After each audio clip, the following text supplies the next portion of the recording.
Angry protesters at the doorsteps of Honduras' presidential palace want President Manuel Zelaya back. The army took over the palace and sealed the entrances, their weapons at the ready. Wielding sticks and steel batons, Zelaya's supporters tried to push themselves through the gate, now guarded by troops in riot gear. Columns of smoke from tires set alight blocked the street outside the palace. It all began at dawn on Sunday when some 200 soldiers surrounded the president's private home. They took him at gunpoint and flew him out of the country to neighboring Costa Rica. A local journalist here could not hide her frustration.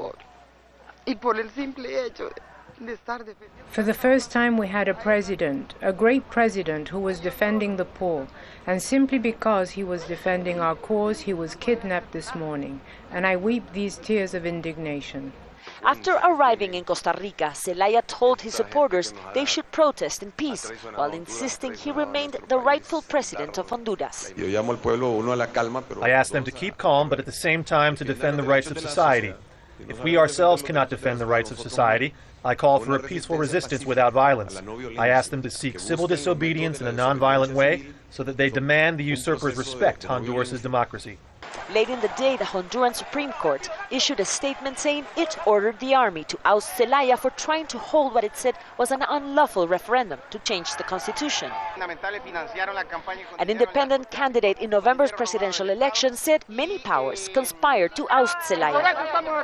The protesters called him a traitor.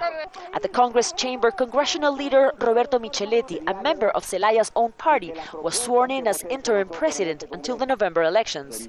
Members of Congress said they'd received a letter of resignation from Zelaya, a suggestion that the ousted president dismissed as a lie. In his first move as acting president,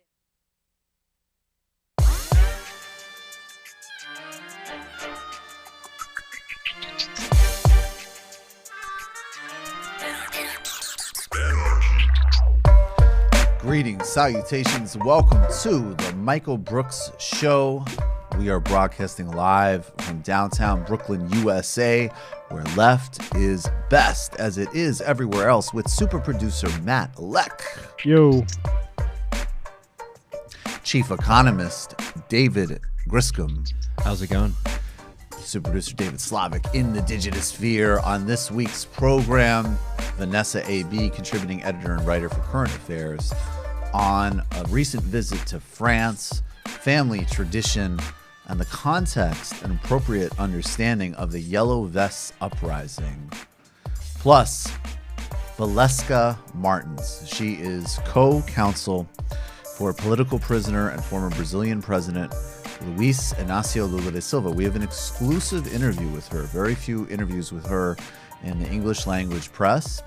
We've discussed lawfare, the role of the Department of Justice, U.S. foreign policy, and the attempted destruction and privatization of Petrobras, and how it all fits in to the prosecution of the successful president Lula and the broader crisis in Brazil, and what we can do to help.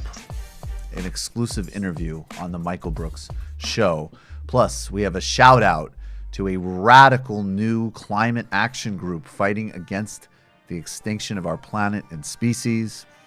David Griscom is hitting us with an economic minute, as he is one to do. And then we go to the post game, where we've got a throwback to Noam Chomsky talking about linguistics and prestige, Brexit, Jeremy Corbyn pushing for a no-confidence vote as the military is at the ready. Theresa May continues to flounder the shambolic but always cruel Tories' power forward. Plus, Mark Lamont Hill, Russell Brand versus sociopath Candace Owens, and the ever dubious Dave Rubin with a new dodgy imam. All that on the post game. Dave Rubin talking to a Muslim. Dave Rubin can't wait. It's going to be fascinating. I'm sure it's a highly credentialed and respected intellectual and member of the faith. I wonder what sort of things they're going to agree about. Yeah, that's going to be fascinating. I wonder if Jesus' good treatment of Muslims will be mentioned. But first, we have to talk about the migrant caravan. U.S. troops are still at the border. A vicious, barbarous, U.S. immigration system, which has been formed in modern politics by, among other administrations, both of Trump's predecessors, Bush and Obama. ICE was created in the Bush administration, codified and accelerated with all of its accoutrements of private consulting and security firms under the Obama administration, and of course, expanded dramatically in terms of its purpose and strategy of essentially ethnic cleansing America in the Trump era. The Caravan, which has been the site of enormous racism and fear-mongering, is actually also a tremendous site of not only solidarity and concern, but actually learning and hope for the rest of us attempting to practice a truly emancipatory politics. But first, we're going to play a brief clip of this report from TRT TV, the Turkish global broadcaster, on the migrant situation. We're going to play a brief clip of this. Imagine how far someone has to be pushed to take this sort of risk. He's trying to get into the United States the only way he can. But he and the baby never had a chance. U.S. border agents were more than ready for them and immediately detained them for crossing the border illegally. Many of the migrants from Central America don't seem to be afraid of detention. For them, all that matters is they've made it to America. Our lives are in danger in Honduras because of problems between family members. Our lives are at risk, and that is why we decided to leave, to risk crossing to the other side. The current situation of the Caravan stands as this. Around 3,000 migrants, half of the migrants have entered the U.S. and are now being held in detention. The rest are waiting to enter from Tijuana. The U.S. has met the Caravan with force using tear gas against migrants at the border. It was revealed that U.S. Border Patrol agents have been pouring out water left near the border for migrants by human rights groups. 7-year-old Jacqueline M.A. Rosemary Cal Maquan died in U.S. custody after her illness and weak state were ignored by U.S. authorities. She died, and this administration and those agencies are responsible for the death of a 7-year-old girl. Conversely, the Caravan is actually an enormous site of political imagination. The Caravan has shown what democracy in action might actually look like. It's created a comprehensive form of democracy. Important decisions are made by a General Assembly, a 9-person elected governance and dialogue council. It's charged with advocating for the needs of the Caravan with human rights groups and governments. And as we talk about class politics in the United States, we need to talk about class politics across the entire hemisphere. They are inseparable. That's fundamental to the mission of this show. The Migrant Caravan is an inspirational form of class solidarity, autonomy, and action, and it should serve as an inspiration in our own struggles against the oligarchic order. Now, we know that the context of this crisis is both the machinery of the bureaucracy of abuse of migrants. Check out the unlocked illicit history that I did with attorney Stephen Robbins on how these institutions work. Essential listening. There's also a geopolitical context, a drug war that the United States fuels across the region. A massive amount of artillery, militarization, and violence attended to that war, and generations of U.S. coups, U.S.-backed death squads, mass murder, as well as a prison industrial complex expansion and gang activity here that was re-exported back into Central and Latin America. Of particular importance is the 2009 coup that deposed Manuel Zelaya, a center-left progressive Honduran leader who was elected in 2006. This coup was conducted by the military and strongly supported by the Clinton State Department and shored up by the United States government. Lonnie Davis, a close Hillary Clinton associate, was a lobbyist, if I recall at the time, on behalf of the coup regime. President Zelaya ran as a moderate and was part of a traditional political party, the Liberal Party, and came from great wealth. However, he shifted steadily to the center-left as part of a broader pink tide realignment. He invested in services for the poor. He worked towards protecting the environment. He was working his way towards being in the sort of center of that axis, probably closer to a Lula, but also reaching out certainly to Hugo Chavez, because as we should remember, all of those pink-tide governments, even though they had radically different politics, were aligned in terms of wanting autonomy, respect, and dealing with inequality, oligarchy, and independence. The Honduran military took Zelaya, exiled him to Costa Rica. Zelaya returned and was given refuge for 3 months in the Brazilian embassy in the Honduran capital of Tegucigalpa. And that the reason he sought and got that refuge was because of a guy who was president of Brazil at the time, President Lula da Silva, backed Zelaya, gave him refuge, and worked in regional blocs to fight against the Honduran coup regime. After the military junta captured Zelaya and after the exile, the coup situation has deteriorated dramatically. Police and landlords who kill workers regularly who protest the regime. Prominent environmental activists have been murdered. There have been, specifically of worth mentioning, is Berta Cáceres, an indigenous environmental activist who singled out the role of Hillary Clinton and Obama administration's role in legitimizing the coup that pulled out the democratically elected Zelaya from power. She was assassinated by paramilitaries connected to the logging industry. There's no left nationalism. There's no left exclusion. We have to think in a global synchronized way. It's both our ethical commitment and it's also the reality of a globalized economy. We can't just retool liberal opinion on immigration. They need to provide radically new and different alternatives of policy, organizing, and solidarity. Supporting the Caravan provides the left with an opportunity to concretely link the struggle we face globally, from imperialism to capitalism, from climate change to the hurdles that the migrants Caravan have already faced and overcome. And that can serve as an example of what mobilization can actually accomplish. The Migrant Caravan was born out of necessity, but it has shown what determination, solidarity, and hope can accomplish, and what we must accomplish if we are able to escape the suffocating embrace of capitalism and move to a humane, successful post-capitalist future. That we'll definitely do more coverage on Honduras. That coup is a huge that was the beginning of this sort of reverse domino effect and this new iteration of U.S. undermining and reassertion of traditional military, corporate, and oligarchies in Latin America. It's a very important example. And I remember I covered the assassination of Berta, and she was extraordinarily brave, incredibly effective activist. She was murdered in her home. And I remember, and she certainly called out Hillary Clinton's role, and I remember this was during the spring of 2016, so I remember saying, I'm with her. That is the her I'm with.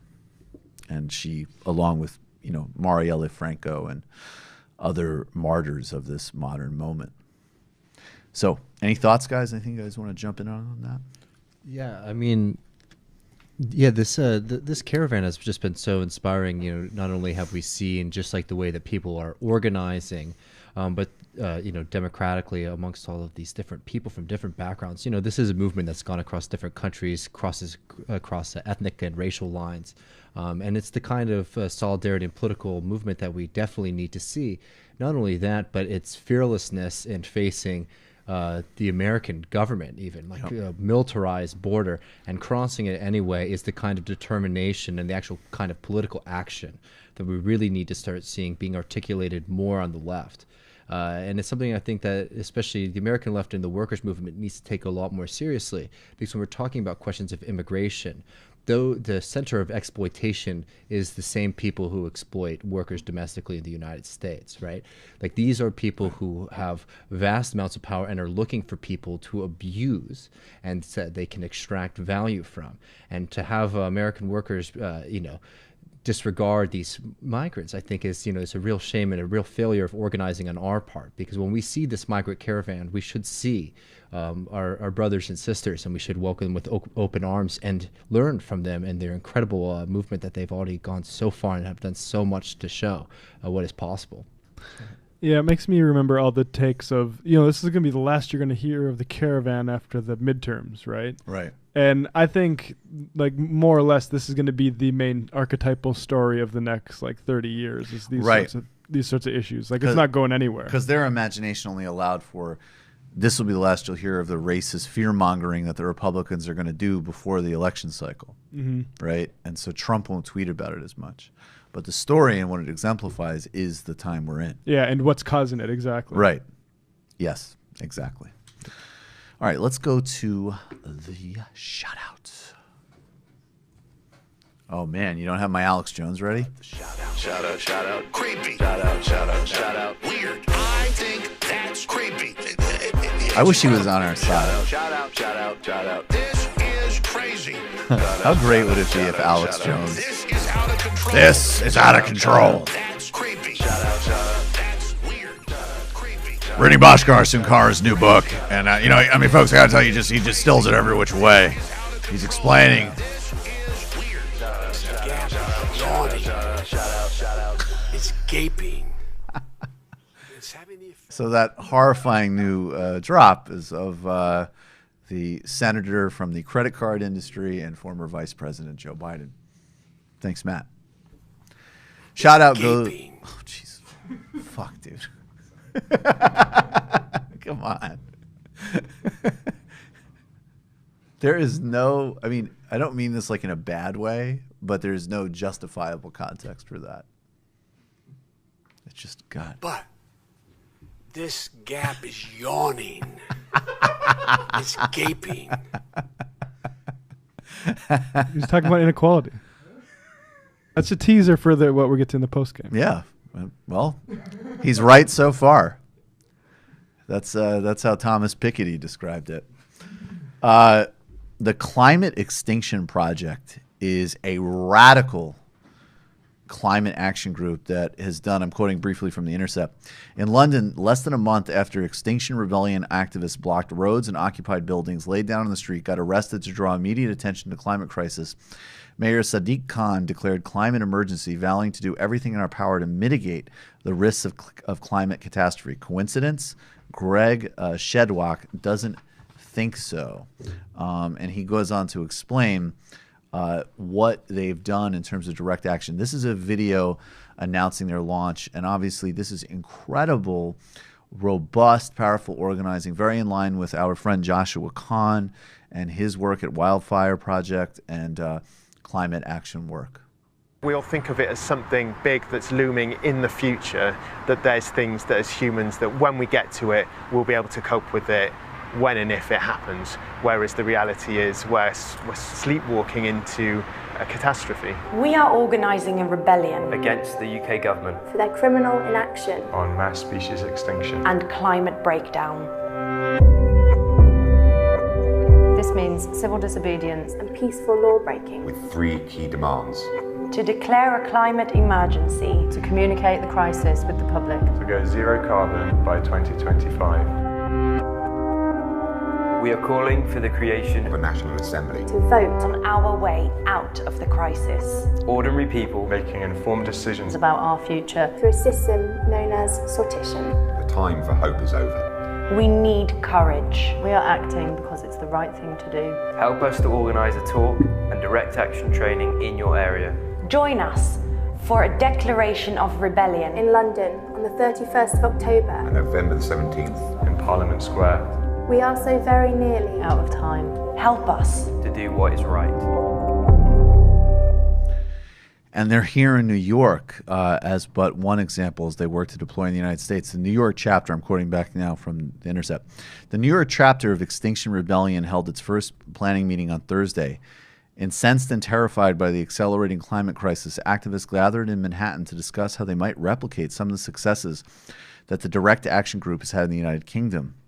In London, and then it goes on to outline what I had said before. But this is incredibly important. It harkens back actually to some of the direct action work that AIDS and HIV/AIDS activists did against the criminal negligence of the Reagan and Bush senior administrations. And it is necessary not only to, of course, in the crisis sense, avert the horrifying prospects of what already exists in terms of massive climate change, of species extinction, of environmental refugees and global climate devastation from oceans to rainforests to fisheries to our air. But it also harkens the possibility of a radically redesigned economy and political system which delivers equality, justice, and well-being for all, and of course coalesces with the amazing work that AOC and others are doing on putting a Green New Deal at the center of the agenda. All right, so check it out. Okay, we're going to talk to you a little bit about what we do here, our live show, and then we're going to get to our friend Vanessa A.B. to talk to her about her piece in Current Affairs. We are growing well. As of, I checked before the show, we're at 1,804. So we're starting to circle and see into the horizon that 2,000 goal. It helps us sustain what we do, and to think, to create, to plan, and to really across the board, whether it's highlighting solutions, ideas, and people that are doing incredible things and building out from this amazing community we have around us on the Discord and in other places. But also to build those global peer-to-peer linkages like we're doing tonight when we speak with Valeska Martins about the Lula case, drawing those global connections, being hopefully really like a prototype or enacting that kind of real-world solidarity. And then, of course, we also, we have a lot of fun. I don't know if you guys, I hope you have fun, but we fuck around a lot and have a lot of fun. And by this time, if you become a patron, there are, I think, over 100 additional episodes, including primers and post games. I was thinking of one the other day, a piece that I'm doing. It's going to come out soon with Jean Bajlan and the Jacobin about the Kurdish political leaders that are political prisoners in the Erdogan government. And we'll be covering that more as well in this show. But we did a primer on the HDP back in the beginning of the show, an incredible Kurdish Social Democratic Party, which has been suppressed and crushed by the Erdogan regime. Histories of Iran, introductions to CLR James, how apartheid actually collapsed. Mark Blythe on our economic system, Richard Wolff in the post games, Matt Taibbi. I mean, we have an incredible community around us. In the early new year, we're going to bring to you people like the British-Nigerian author Ralph Leonard, brilliant Marxist critic, and has a left critique of cultural politics, but one that in the CLR James tradition brings us forward instead of regressing us. We're coming back to Mike Hanna. I mean, there's a lot here in terms of grasping and understanding the world, how it works, and how to best operate in it. And we're incredibly proud, and we want you to join us in doing just that. Patreon.com/TMBS, Patreon.com/TMBS. We're halfway sold out of tickets to our first live show. It's going to be at the Bell House, February 1st in Brooklyn, New York. We hope to see you there. There's going to be special guests, regular crew, Bhaskar Sumkara, Alona Minkowski, Trevor Bellew, all brilliant, great people that you all know, of course, from the show and from their great individual works. As Alona is a great host, Bhaskar from Jacobin, and his new book is coming out soon. And, of course, T hosts the excellent Champagne Sharks podcast, which everybody should check out as well. And there might even be a special sketch that the very funny Mike Racine and I are working on. There's going to be an impression contest. There's going to be a lot going on. Get your tickets so we can see you at the Bell House. All right, thanks, everybody. We're going to take a brief break. We'll be right back with Vanessa A.B. on The Michael Brooks Show. Welcome back to The Michael Brooks Show. Joining us now is Vanessa A.B. She's a current contributing editor at Current Affairs. Vanessa, thanks so much for rejoining us on The Michael Brooks Show. Hi, Michael. Vanessa, you were in France on family business actually, when the Yellow Vests protests and movement broke out. Can you talk to us about your relationship to France as a country? What had you going back home? You write very well in this essay, home for the Gilets Jaunes days, and I'm sure you'll pronounce it correctly in a second. You talked about going home to see your grandparents and then these demonstrations breaking out, and you wove these themes together. So can you talk about, just what's your relationship to France and what brought you back there? Yeah. So for anyone who might be familiar with my face, I'm a Black woman. I was actually born in Cameroon, but I was adopted by French parents as a baby. So I'm a French citizen. And American now, but French is my first language. I grew up, my hometown is about 3 hours southwest of Paris. It's called Châtellerault. It's very close to, the castle region, the wine region, the cow region. And I also lived in Lyon for 5 years, which is in the southeast of France, closer to Switzerland and Germany. And so my mom and I moved to the United States in 2002, but my dad, my grandparents, my godparents, my stepmom, all still live in France, and so I make it a point to go back every year and, to see my family, but also stay connected to that part of my culture. How would you describe French politics right now in terms of the context that leads to these protests? Obviously, we've spent a good amount of time on this show exposing the Macron catastrophe. There's the Mélenchon sort of potential. There's a Le Pen threat. There's a total collapse of the Socialist Party. And I feel like in the United States, it kind of gets filtered in three ways. There's sort of like the old U.S. story, which is like, France is great and it would be an amazing place to live and everybody's relaxed and they have the best food and it's awesome, but it's totally unsustainable. And pretty soon they need to figure out how to destroy their labor unions and destroy their quality of life, just like us. And then there's like, France is tremendously xenophobic. There's huge race and religious, issues and hierarchies. And now, of course, with Macron, France is like the citadel of the resistance. So what is France's political moment? Like what is the context that leads to the Yellow Vests?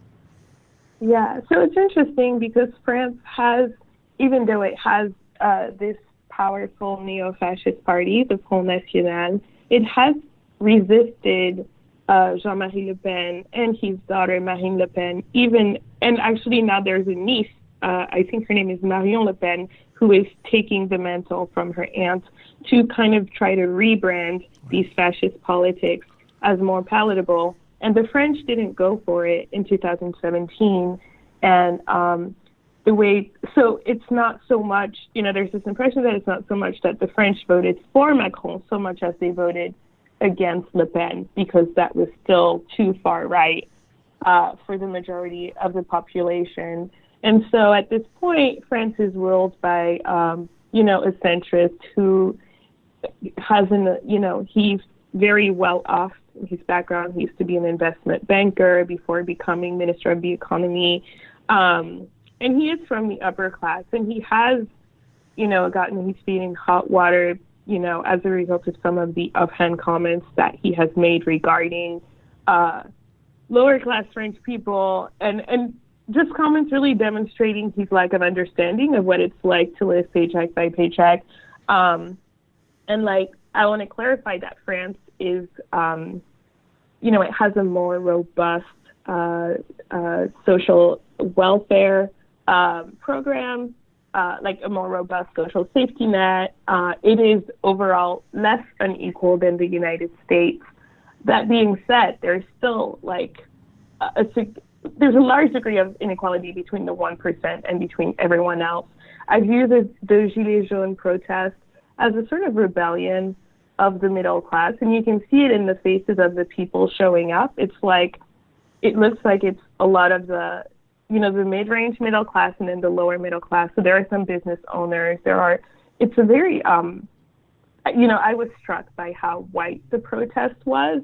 And so when people talk about France being more equal than the United States, it's because there's this, you know, the top 80% of the country is, you know, I think better off than maybe the equivalent here in the United States. But then there's this whole bottom 20% that, like, that really, really struggles. Like, there is poverty in France. It's just maybe not as extent as it is here, but, like, as a person who lived in government projects in France for about, you know, for like a couple of years, and who's, like, my mom, you know, had close friends who were not poor at all, who were immigrants from Africa and from Arab countries.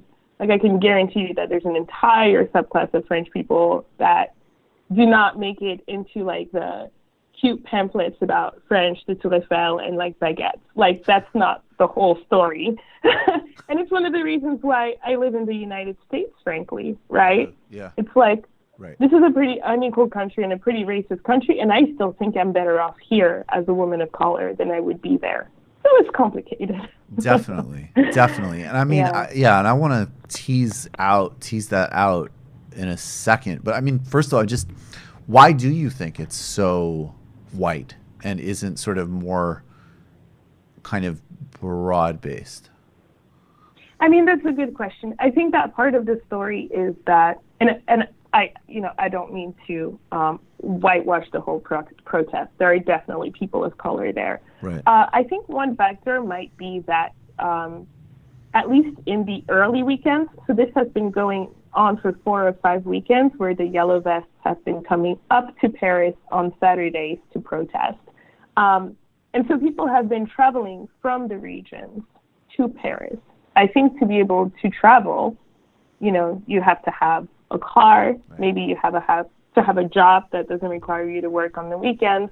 I think there are factors that would make it so that sort of lower income Black people of African descent, just would be less likely to even be able to make the protest.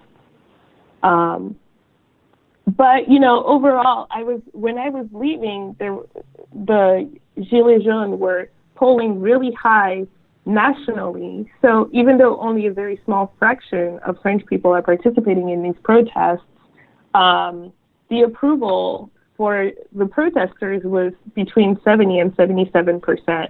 So I don't doubt that number would encompass people of color that we're not necessarily seeing in the protests.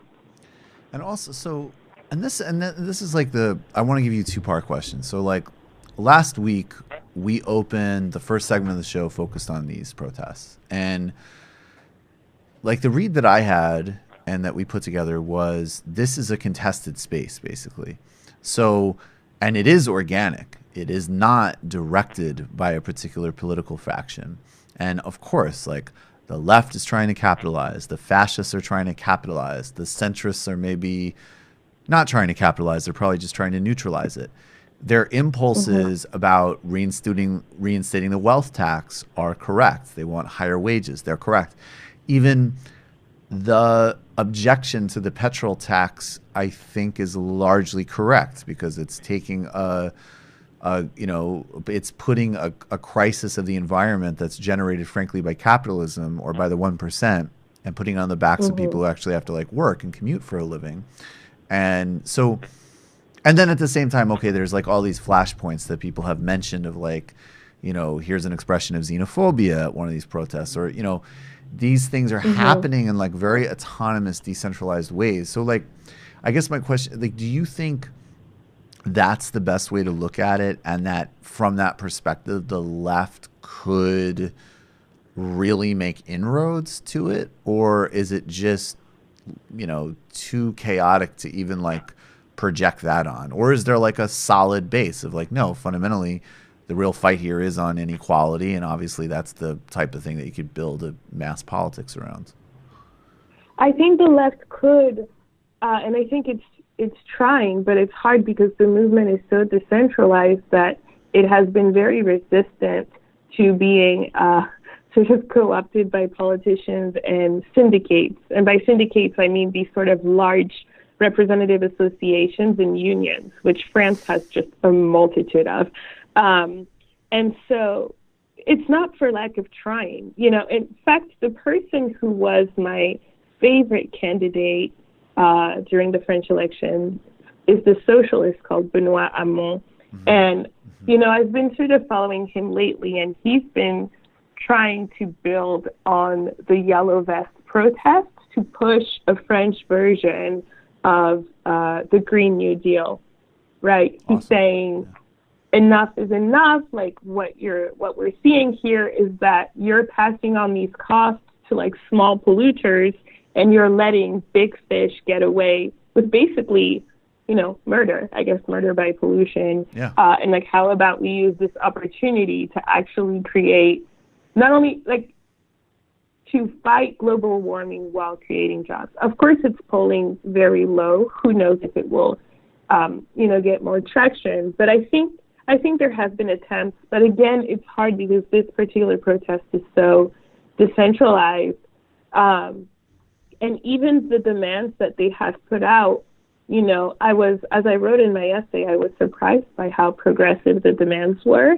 Right. And I think that's because some lefties, you know, successfully got their set of demands in the hands of the government first, but that's not necessarily reflective of the views of the entire movement. And in fact, when polled, the movement really skews right. It has, you know, the Gilets jaunes includes a lot of people who voted for Le Pen or for the other conservative candidate, Fillon, in 2017.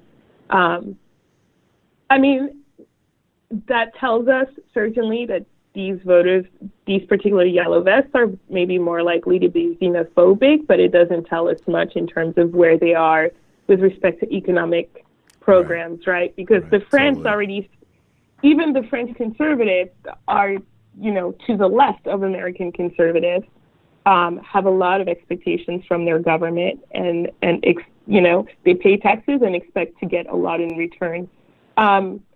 So if they're the kind of lefties who, you know, if we were to compare them to maybe the American voters who voted for Trump, but who we could have seen vote for Bernie, you know, like they're not 100% to the right, I would say. Then sure, there's an opportunity there for the left, and I guess only time will tell how that will play out.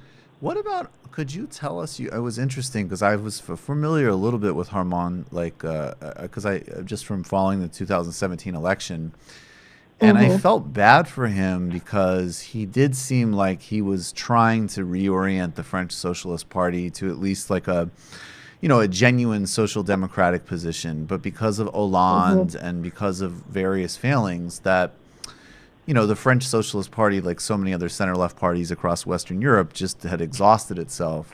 And even though he was coming through with a pretty strong platform, it just wasn't, you know, people weren't receptive. And there was the new fascist in town or the new old fascist, and then, you know, Macron all of a sudden bringing like third way AOL politics to France, like 20 years after it was trendy, but France never had it, so I guess it was new.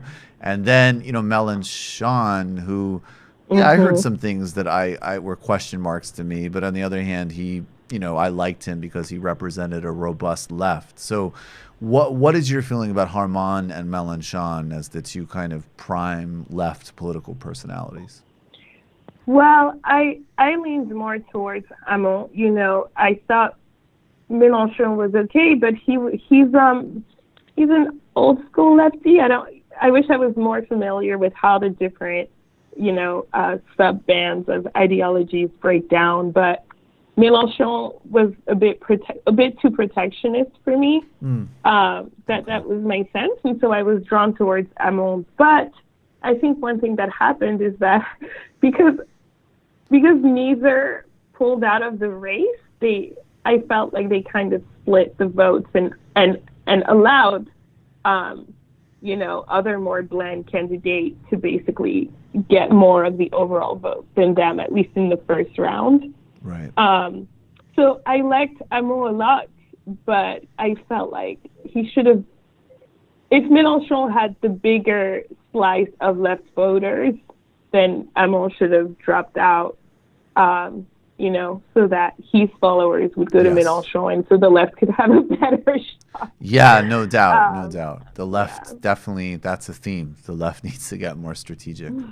As a final, I mean, people really got to read this essay. There's a really good, you're weaving a lot together here, so you'll have a better sense of this after you read the piece, or if you've already read the piece. But, final question, how is your family there doing, and what do they think of the state of the protests and Macron's kind of, he's trying to triangulate a response to it. What do they think of all of this?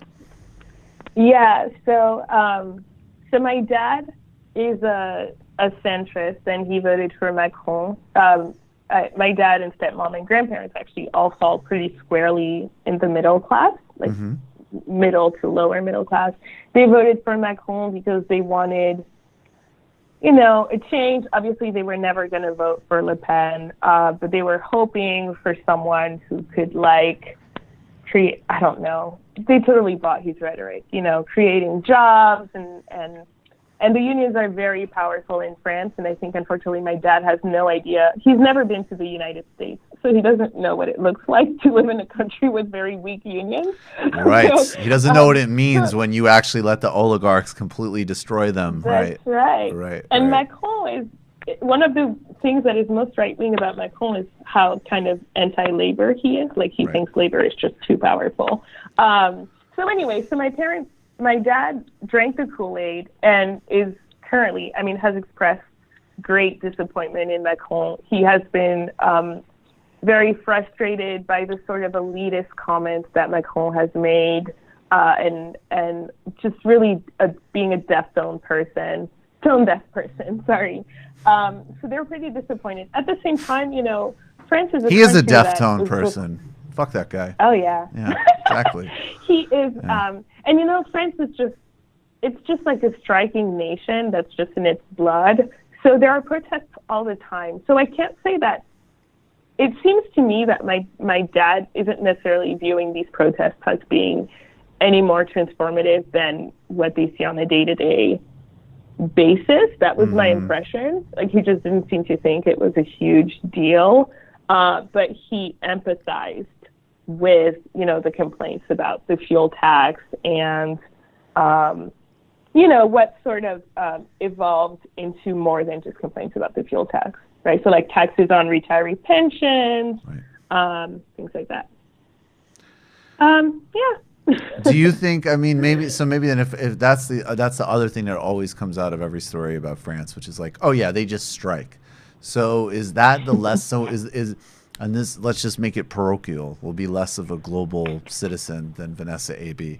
Is the most valuable thing that could come out of people in the United States following these protests is get on the streets. Striking and protesting really does something. And even a guy like Macron needed to do some pretty significant U-turns in the first week. That's right. And he's introduced some concessions. I want to leave at least on this note. He's been a little bit responsive. I still think the concessions are half-baked, and I think, in fact, that he is setting himself up for more protests at the end of next year, unless he makes some of the concessions more permanent. So I don't know if you heard about this, but one thing that just tickles me is he got these bankers, the heads of these large French banks, to come to the Élysée, which, the French White House, and to commit to capping the bank fees that people usually have to pay for having insufficient funds to about 25 euros a month, or what comes up to about 300 euros a year, right? This idea that people are complaining that they don't have enough purchasing power, and so we're going to do this just for 2019, and then he got the banks to pledge to not try to make up the shortfall in 2020. But if you give people the taste of having two things. You give people the taste of having lower bank fees for a year. You can't just take it away. Exactly. If you're serious about it, you turn it into a law. Right, no doubt. People will rebel. The second thing is that, on average, the fees that people pay monthly are every year. It's like the average is about 296 euros, which is less than 300 euros. So you've introduced this cap, but like realistically, like on average, the banks will still basically make out as much as they were making before. Do you see what I'm saying? Yeah, no, like and maybe even actually they could potentially set an even higher ceiling as the normal. So yeah, that's and you could just see him sitting there. I'll just project this, but you know, a closed door meeting with French bankers, being like, "Hey guys, like, throw me a little bone, and you know the fact that I will, you know, my entire agenda is for you. So throw me some symbolic nonsense, and we'll keep muscling through everything that you could possibly want as a banker." So I think, yeah, I think Macron eventually going down is a far gone conclusion, and then the question is will the left be in enough shape at that point to actually win and deliver a government, or do we have like a neo-fascist government in the European core? So that's my note. But you're right. Optimistically, he did reverse on some things, and people got to strike and protest. That's right. Vanessa A.B., I really appreciate your time, contributing editor at Current Affairs. Read her piece, Home for the, say it for me, please.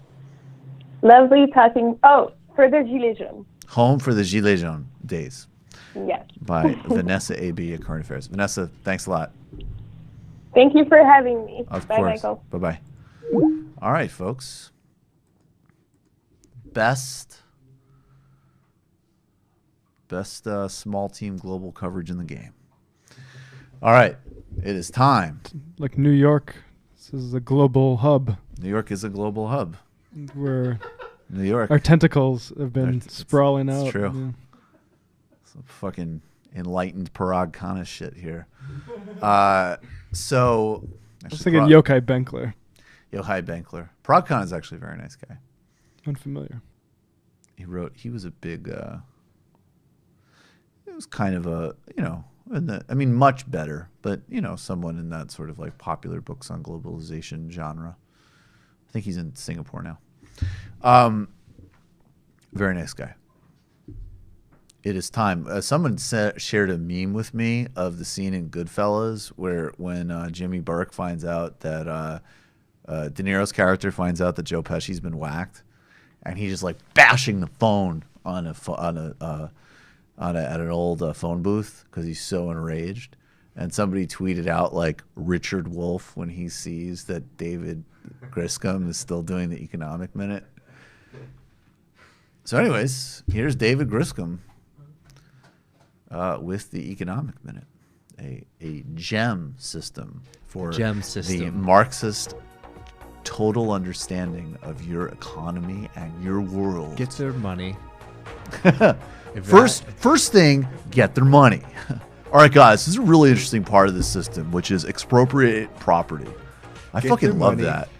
Evacuate the enemy and make memories and dreams come true. The Beautiful. gem system. The gem system. I love it. All right, what's up? What do we got? Yeah, so I have to talk about this just because it's big news coming up tomorrow. We're starting to see the end of what I've been calling the era of cheap money. The Federal Reserve is very likely to increase their interest rate tomorrow. We still don't know for sure, but pretty much all factors are leaning toward yes. There's a lot of controversy about it, though, because if you've noticed, there's been a lot of volatility in the stock market and also questions about inflation, which is one of the things that the Federal Reserve is very focused on, is trying to reduce inflation, which is why they one of the major reasons why they increase interest rates. But inflation still remains quite low. It's actually only around 1.8%. Now, of course, what matters to us is wages are still low, and even though there is low unemployment. So the question really is what is going to happen with this economy once we start seeing higher interest rates? Remember, these interest rates were plunged very low to deal with the economic crisis caused by the greed and excesses of the banks. It was basically try to fix a liquidity crisis that we were seeing all across the world. So it's one of these things that we're really going to have to start looking at the U.S. economy in a little bit more structural way. Because what we've seen so far is throughout this recovery, business spending has been really focused on IP, which we talked about recently, and has gone every other which direction. Stock buybacks just to inflate and to boost asset prices, and every other which direction then to go to the working class people in this country. And what we're very likely to see is a very serious credit shrinking in the United States because there's going to be a tighter policy, because there's going to be higher interest rates. Meanwhile, while all the people who lost their money on the top 10% basically have got their money back plus more, right? They're better off now than they were before the crisis, right? The rest of us are much worse off with tremendous amounts of debts. Yes, student loan debts, but also household debt, etc. And we're really starting to see something in the U.S. economy which is increasingly tied to the markets and to asset prices, despite the fact that the majority of Americans do not benefit from a system that is increasingly tied to the price of assets and to the markets, right? And the fact that our entire political class is bent on just helping out those people while the rest of us suffer. The fact is that the very complex debt recycling mechanism that was created and really was thriving in the early 2000s is fundamentally broken, and propping it up through the plans that were put in place after the financial crisis really is coming down to be a failure. So we're going to see what happens with the Federal Reserve. They're being watched very carefully. But again, just on the questions of the stock market and to try to figure out if there's going to be enough money for there to be more stock buybacks in the next year. Now, I just really want to talk about this because, we've talked a lot about wage increases, and we've talked a lot about, the unemployment rate and, what it's like for working America. I think we really need to start talking about what they're focused on, which is wealth. That's why we talk about the stock prices. That's why we talk about asset prices, because wealth is what matters, right? And that's where all the power in the society is, and that's why our government is so quick to act to defend the wealthy while the rest of us continue to suffer. The fact is that income is a paltry sum compared to the amount of money that people get from asset extraction. And asset extraction, talking about natural resources, for example, oil extraction, things like that, is incredibly harmful to the air we breathe and the society and our personal future that we're all going to be living in. And that's something that is not democratically controlled. It's something that we can't even talk about.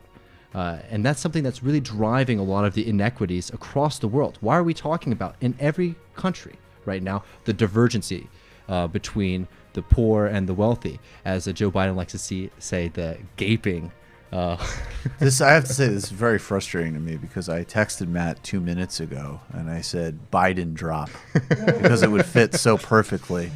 No, but I mean, seriously, it's like we really need to start talking about seriously start talking about wealth, and the left needs to be a lot more bold about addressing this problem, talking about serious redistribution, not just through taxes. If economic democracy is not on the table, you're not going to durably address these challenges. And I'm not just talking about like higher minimum wage or just expansions in the welfare economic state. democracy means, well, you can spell it out, but no, I mean, it's like we really need to start talking about this seriously, because if we have an entire economy where basically a small group of people are able to extract value on the top of it through stocks, right, and through owning assets and through IP and all these other ways that labor is sort of extracted more and more and more abstractly, of course, and that's why we have these kind of crazy crises. If we don't start talking about why those people are owning and controlling all of that wealth and talking about how we're going to address it and how we're going to distribute that, right, we're going to be continuing to see these kind of crises throughout the next 15, 20 years. And I don't want to be living in that kind of society anymore. We need to be much more bolder,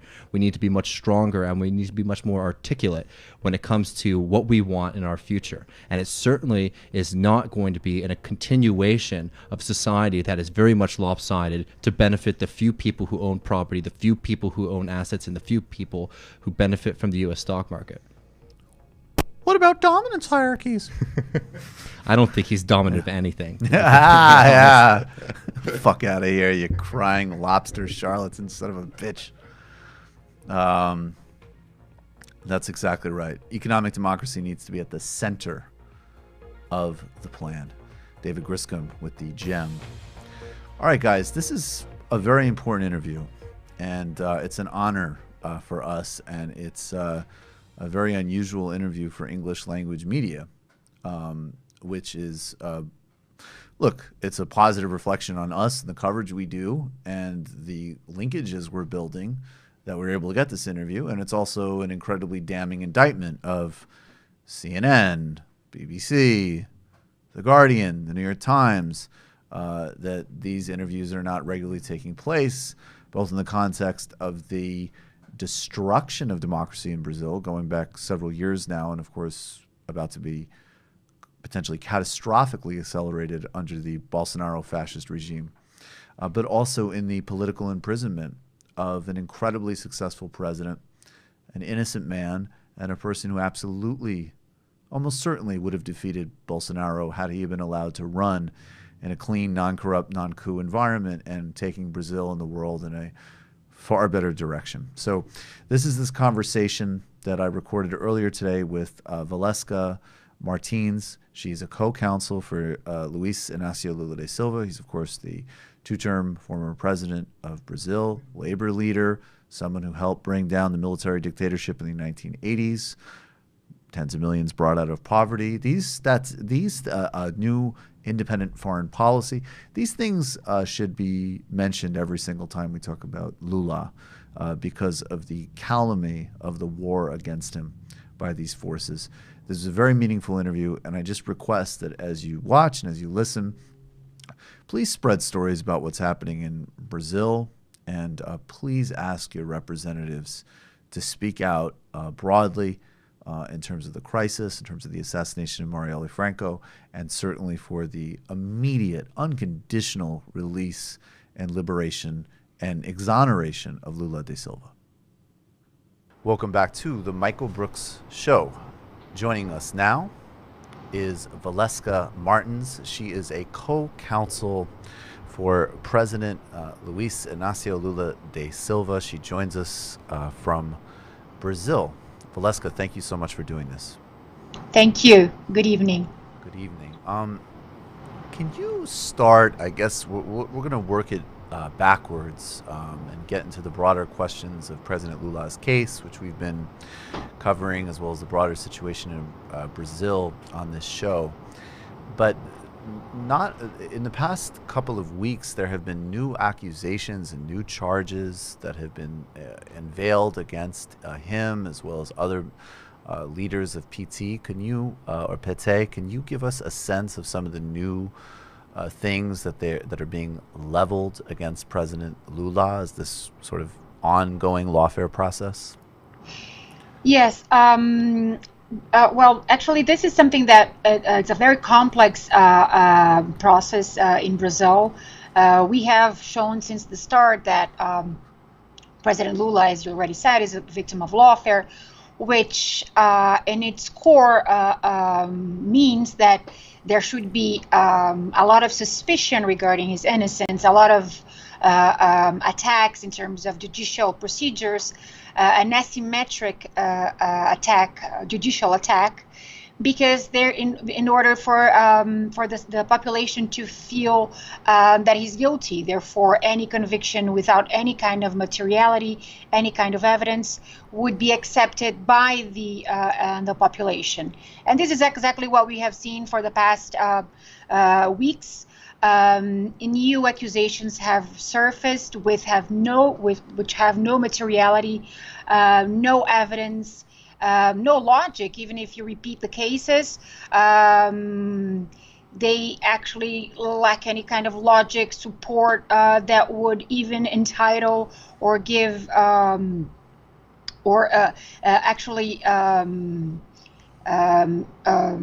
can I say this? Give reason to begin an investigation.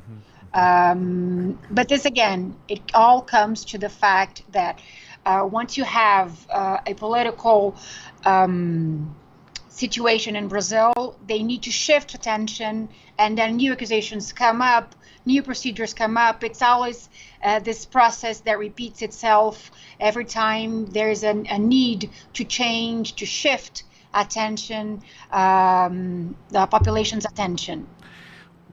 What,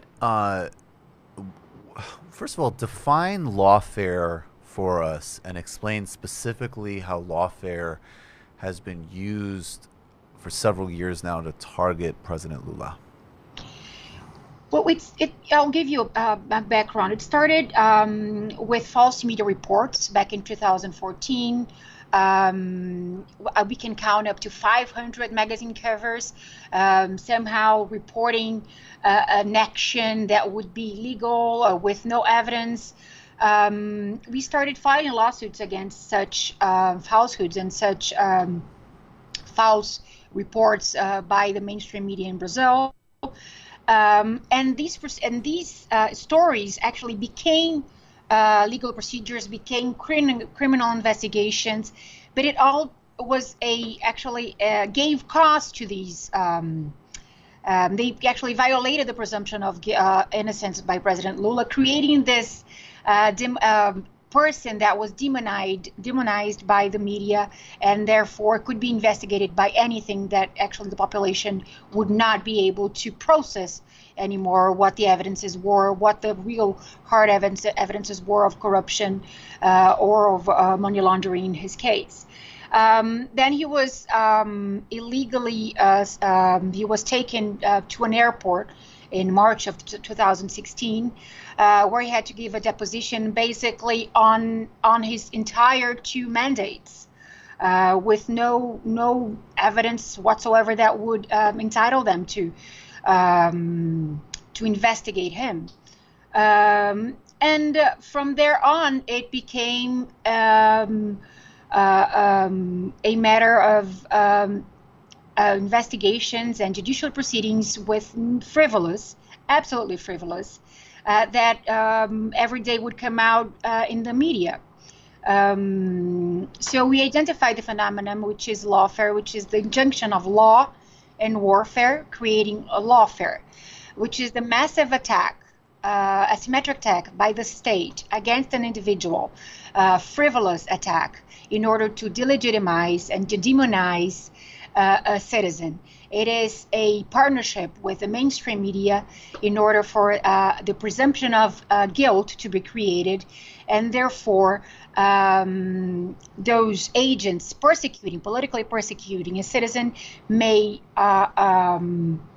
arrest or convict the citizen without any evidence of guilt. And this is basically what happened to Lula.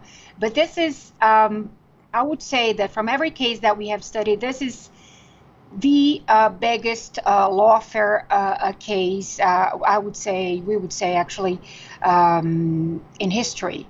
I don't think we can I don't think we can recognize in history or in the world such a massive attack by the media and by the judiciary, parts of the judiciary in Brazil, as we have seen in Lula's case. No evidence of his guilt has been found, and still he's in jail. So basically, you're describing a process, if I understand. You're describing a process, if I understand you correctly, of essentially rumor mills starting in media outlets that, starting in 2014, took a very sharp and aggressive turn against the Workers' Party, against the Dilma Rousseff government. And then it was sort of a kind of rumor mill about corruption with the president, which would then get laundered and shifted into actual criminal investigations. If I understand you correctly, what I would like to know is, could you explain to, and this is big, but I think these are the things that I really want my audience and people in the United States to understand as well as possible. What was the validity and the real aspects, the genuine aspects of the Lava Jato investigation versus what has been weaponized as a political process to attack the Workers' Party more broadly and President Lula specifically? And maybe as you answer, you could, start getting into some of the specifics, because they are. I've read interviews with you and I've looked at this a little bit. They really, the lack of evidence in the charges against him really are shocking. So maybe you could elaborate that as well. Yes. So the Lava Jato operation, the car wash in English operation, started in 2014. It started as a anti-corruption operation in Brazil, which identified focus of corruption within the Petrobras company, which is the oil state-owned company, one of the largest in its industry in the world. So they had identified a focus of corruption, and from there on, we believe that after identifying certain acts of corruption, it became a politicized operation, driven in order to demonize former President Lula in a sort of an experiment in order to wipe out actually everything that he had done in government.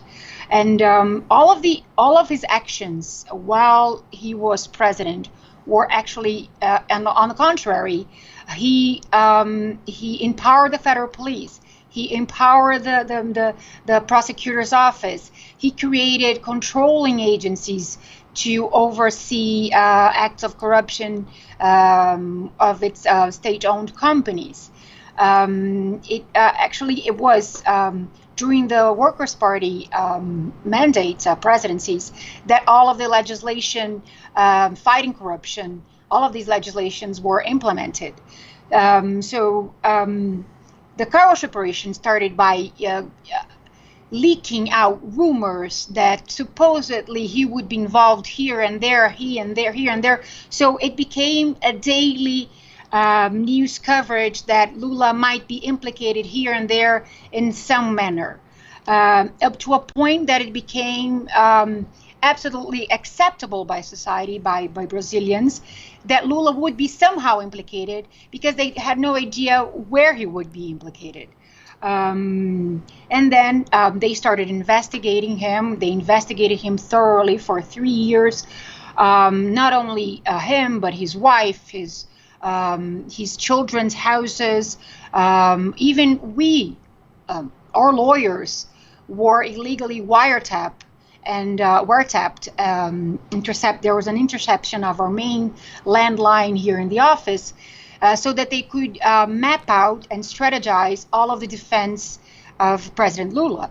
And we even saw a chart that's in the files in the federal police that had literally a chart with an organogram with all of the defense, all of the actions that the defense team would take if there was a violation here and there. So I don't think we can identify in other places, in civilized countries, such a violation of human rights in terms of one's defense as we have seen here in Brazil in this case. And what they analyzed, they scrutinized him and couldn't find one shred of evidence that he had a dime here in Switzerland, or he had anything that wasn't accounted for, that he hadn't paid taxes for, or he had a legal origin for. And they created this, I don't know if you ever saw this big PowerPoint on propinocracy, which basically said that since Lula was the president and there was an act of corruption, or there was corruption within the Petrobras company, that he would be blamed for it. Sort of what you would say as the commander theory. The buck stops here type of thing. Yeah. Yes. So, and then from there on, they blamed him for having an apartment, a beach apartment, which was never his. He never wanted it. Actually, he hated it. And he went there one day in order to find out whether he would purchase it, and declined it right away. Mm-hmm. If you look at the details, it's I'm sure shocking for anybody to try and understand how a complex democracy as Brazil would allow such an injustice. And all the other charges are in the same manner. So since he was president and he visited a real estate property, that real estate property must have somehow been promised to him. So it is an attack on and a misuse of the legislation. And actually, it's ruining and corroding the rule of law in Brazil. How did Sergio Moro, who is the prosecutor who, first of all, explain to people how in the Brazilian system he could be both the prosecutor and the judge of Lula, and secondly, I mean, just I guess to just really be clear, I mean, the actual thing that they put him in jail for, which you just explained, which is this condo that he never occupied and they never established any paper trail connecting him to it, was not a car wash connected story anyway. And so barring that establishment of material evidence, he was put in jail for 12 years as the leading presidential candidate for literally, the phrase, if I understand it correctly, is indeterminate acts. Yes. What does that mean? I mean, what is Judge Sergio Moro? How does he get to be prosecutor and judge? And what is indeterminate acts? Well, in Brazil, there is a failure of the legislation. I think it's one of the few countries in the world that still have this inquisitorial system, which means that the judge in charge of the investigation, in charge of allowing search and seizures, interception of telephones, all of these measures of investigation, that he then, by accepting a criminal procedure against an individual that he had investigated, that he then becomes the judge solely, without a jury, to judge, to preside the judgment of a person. And this is exactly what happened. And this is a major breach of international criminal procedure that only by analyzing the legislation would lead into a lack of impartiality by the judge. But this is a procedure that was the car wash operation operated in such a partnership with the mainstream media in Brazil that Judge Sergio Moro was actually placed as the hero, the anti-corruption hero that nobody could contest, nobody could defy. Because then they would be blamed by the mainstream media of actually being in favor of corruption. Judge Sergio Moro was portrayed in parades in Brazil, in major manifestations against corruption, in balloons as the hero that would save Brazil. And he accepted that role.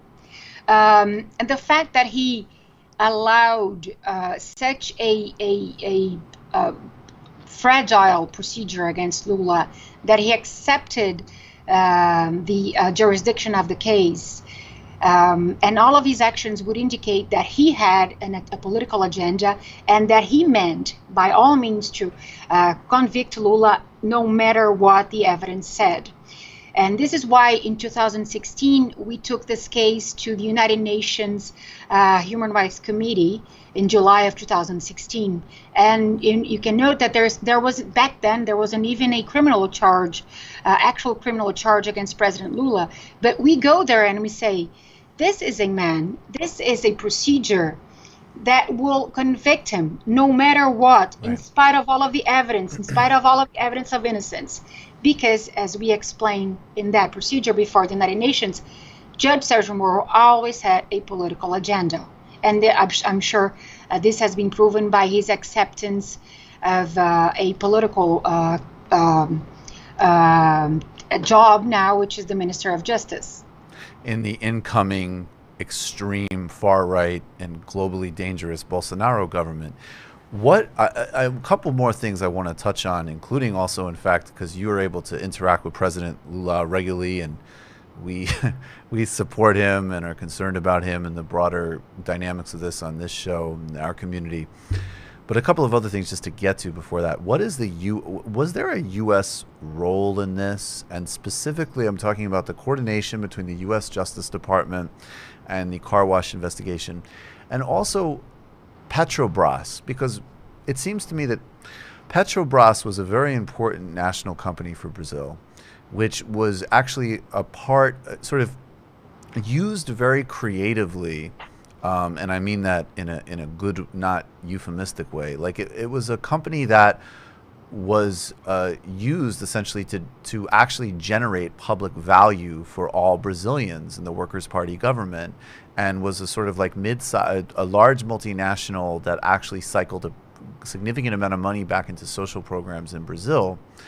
And even if there was real corruption found there, it seems kind of amazing that you would let a company, and I know you've talked about this with Brian Mayer, so big totally fail in a kind of too big to fail sense, except unlike Wall Street banks, that seem to have more of a public benefit.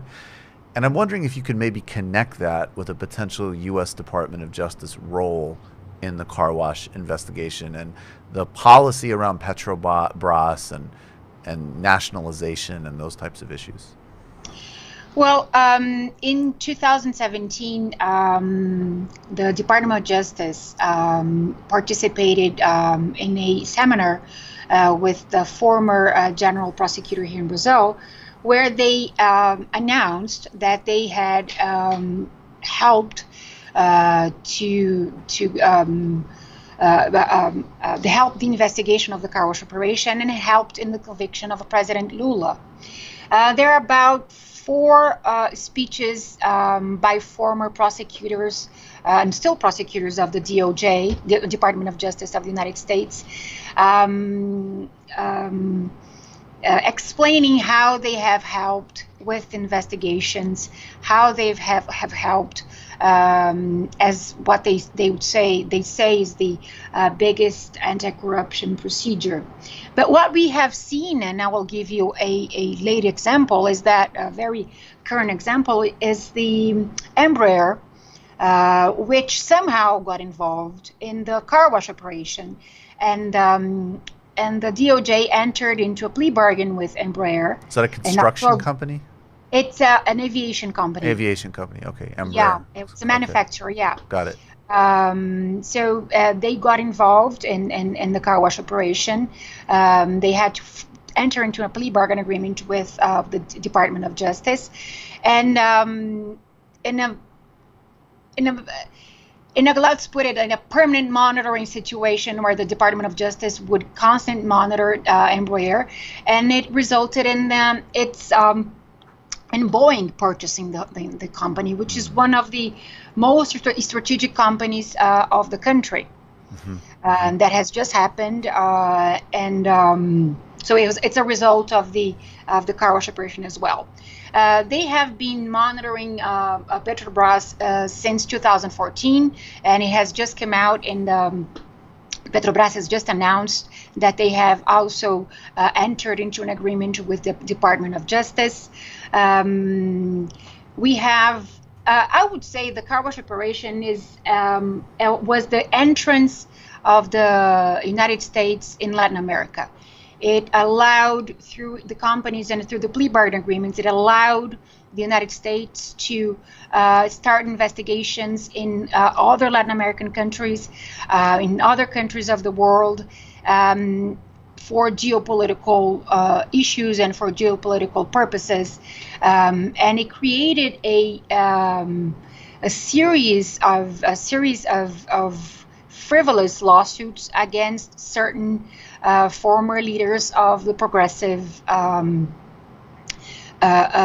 parties of Latin America. Once you take and analyze all of the methodology of the car wash operation, you see that there has been cooperation, hand-in-hand cooperation of the Department of Justice of the United States for political purposes. For political purposes, and with an interest in the strategic assets of countries like Brazil, and also to reverse the gains of what they call the pink tide governments, which were governing in the early 2000s, and of which obviously Lula was a major leader of, and mostly center-left governments, frankly, delivering some measure of social and environmental progress. We are talking actually about oil. Yes. Huge amount of oil. We're talking about engineering. We're talking about defense. Mm-hmm. We're talking about plane aircraft manufacturing, which actually in ReAir will be receiving technology from other European companies. So this is a major operation which has a lot of commercial and geopolitical upside for the United States. Absolutely. Before we get to President Lula, I mean, the only other thing to bring into the table is, okay, you have this Lawfare case. The United Nations has supported you in your efforts in terms of questioning the validity of the investigation, saying that President Lula should be able to run for president. There's a lot of international support, particularly in Europe, but also Africa, for President Lula. The Brazilian judiciary has been mostly, obviously highly unfavorable, including going so far as to suppress his ability to even give an interview during the election campaign, which was pretty extraordinary. But there was also an acknowledgement recently from, I believe, a Brazilian general that they sort of gave an indirect threat during the campaign to the judiciary to not allow Lula to run and to not release him. And so as you deal with the judiciary, do you see, what's the role of the military in all of this beyond the judicial process? Well, on the day that Lula's preventive habeas corpus was judged in the Supreme Court back in April of 2018, the commander of the Army of Brazil tweeted saying that it was unacceptable to have Lula. I'm trying to remember the exact phrase because he actually tweeted again, but it was somehow saying that the military would not accept Lula's not in jailing the judiciary, not in jailing Lula or imprisoning Lula, which created a threat against the Supreme Court, which was judging Lula's habeas corpus on that day, and it created a pressure, an intimidation on the judiciary, which led to Lula's arrest, even though his arrest is contrary to the Constitution of Brazil and is contrary to the understanding of the Supreme Court. So the media and the military, they work together in a manner as to try to influence the judiciary's decision up to a point that we believe that Lula will have no justice in Brazil unless there is a serious awakening and people understand that in order to politically persecute Lula, we are eroding and we are actually going against the Constitution and in the end creating a state of exception in Brazil. In last couple of minutes, first I want to ask, you are able to see President Lula regularly. He still releases letters. He's still obviously a very important figure in Brazil and internationally. How is he? How's he doing? He's political prisoner for 8 months. What's the sort of state of him? And also I'm assuming he still probably has a sort of analysis of the situation in Brazil. He has always been a very strong person, of course, and he's always known that he had the courage to denounce it, whereas other people do not have the courage to speak out about what happens in these procedures. He's very sound. He's very strong, even though he's lost a lot of weight. He understands as I would say with a clarity that we can see, of course, in a small group of people. He understands the situation, the scenario in Brazil. He understands the international scenario, but it's a man who suffered so much injustice. You have to remember that he was demonized. He lost his wife. His wife deceased. Is deceased. She passed away in January of last year in a very tragic situation because she had an aneurysm erupting when she was faced with her son's subpoena in a criminal charge. They've blocked, they've frozen all of his assets. They are trying to persecute his family, his collaborators, even his lawyers. He's a very he's very strong. He knows what's happening, but he's very, I would put it as he's mad. Of course. Injustice. It's creating as any victim of such a huge and massive injustice would be. He wants justice to be served. He wants the people. Once he told me that he would not forgive the car wash operation for creating a scenario where everybody could call him a thief, because his biography and his life, his public life as a public servant, and serving the people is the only thing that matters in his life, and he will fight actually until the end of his life to prove that he's innocent, that he's a victim of a political persecution, a vicious political persecution. Yeah, I know. I mean, what explains? I mean, we talk about so many things on this show. Many parts of the world, and obviously inside the United States. He was this, and I understand that. I mean, the U.S. interference makes sense, but why is there such ferocious hatred against such a conciliatory figure? Yes, I think one of the.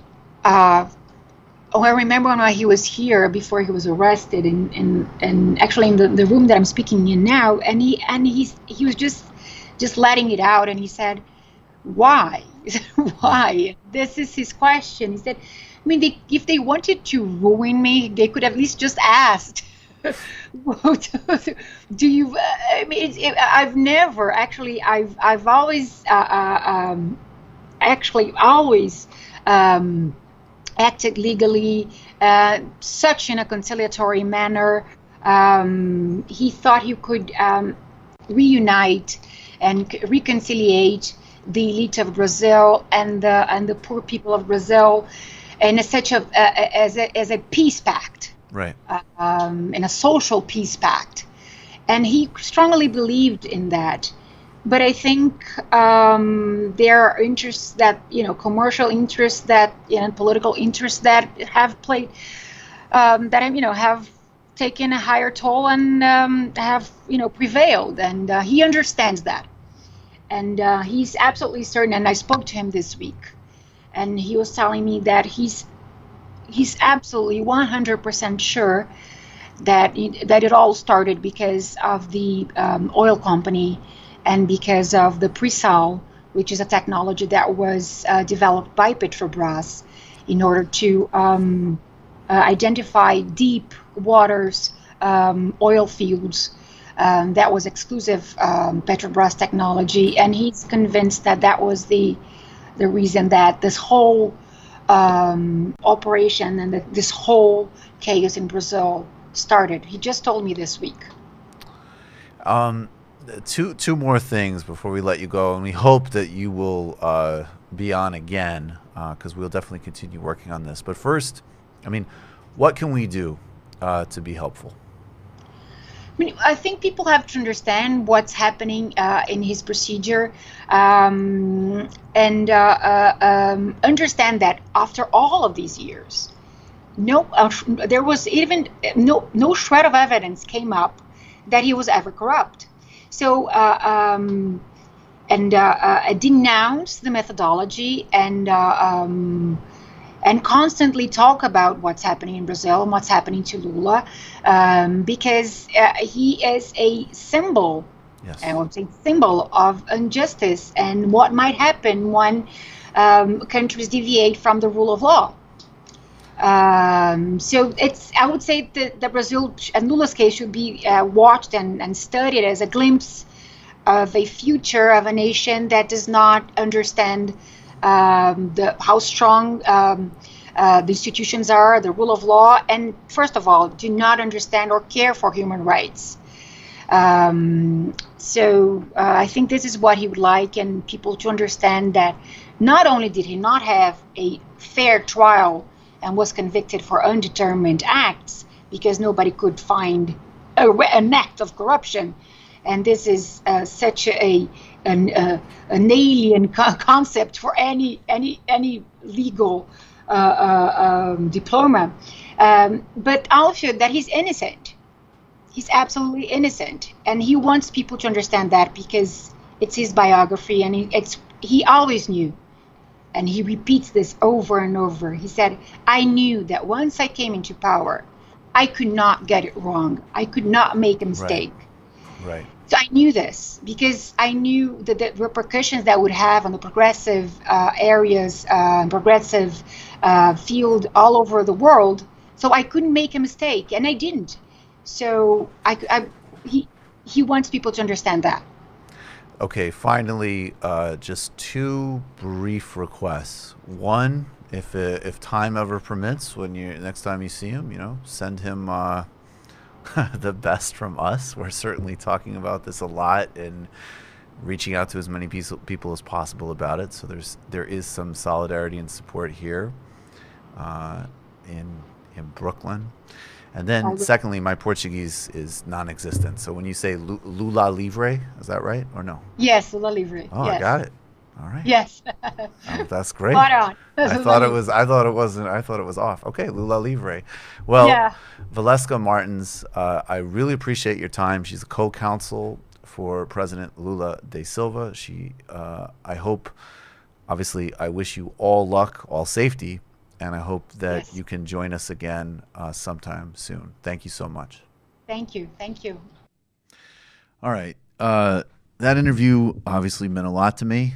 And we spoke a little bit off air. And it's something you'll get when you talk to basically anybody outside of the United States, but particularly in the Middle East, Latin America, the Caribbean, or Africa, parts of South Asia in particular, but some parts of North Asia, which is like, please do what you can to stop the hegemonic project of your country. So this fits, obviously, a global pattern and a global effort of true solidarity, democracy, and dignity. And look, I mean, Lula is objectively the most successful leader we've had of this century so far, and has, beyond justified himself on his own merits, and now is a political prisoner as part of something that exemplifies a much more dangerous, horrific situation. So please speak on it. And look, Bernie Sanders has spoken on this a bit, Barbara Lee, Keith Ellison, Jim McGovern, other people that are good. Insane that AOC hasn't yet. Insane Rashida Tlaib hasn't yet. They're great. They're excellent. There's tons of things to do. Of course, Green New Deal, Amazon, 100%. Yemen, certainly. Middle East, Syria, we know this. But this is the most important political prisoner in our world today. I would certainly hope that, during a time, like if you were around and had a platform during Mandela, one should use it, and certainly people wielding power should as well. And the Workers' Party is certainly of is absolutely of a solidarity with anybody in any kind of like labor-oriented, social democratic, and I emphasize democratic project. Thursday, we're doing another live TMBS because next week we're off. Big Waz crew is in studio. It's been so long. It's been so long. It used to be you took it for granted you get to see Waz, like when we do in Two Dope Boys. It was a bummer, man. I miss Waz. His moving to LA is now really... I see all his Instagrams. I know. And I get all him wistful. Doing like LA bullshit. LA sort of day parties with NBA players. Yeah. Meanwhile, we're reading about fascism. I know. I'm just New like, York. oh my God, fascist. There's a Hungarian connection to this. Wonder what Waz is up to. It's like, all right, he's people. watching LeBron highlights. Yeah. That's my man Kawhi. Yeah, like a Kawhi. Yeah, right. Thanks. The beef between Drake and good music is complicated, man. It's like when we when we record Woke Bros, you could hear it. It's like, hey, Mike, what's going on? Oh, well, fuck. It's like, LA, it's nice. My lucky Woke Bro. All right, he's in studio on Thursday. It's going to be an incredible show. Not sure how many elicits we will have for members, but at least 2. Samuel Moyne on the problem with human rights. Jean Bajlan and I on the politically imprisoned Kurdish leadership. Potentially one more. Thanks so much, everybody. Last show of the year. Honored. Appreciate all of you. See us at the live show. Become a patron. Patreon.com/TMBS. Thanks to Matt, David, and David. Thanks to Forrest. Thanks to everybody, the crew, our mentors. There's a lot of incredible people, including, of course, all of you who make this possible. All right. Thanks. See you in the postgame.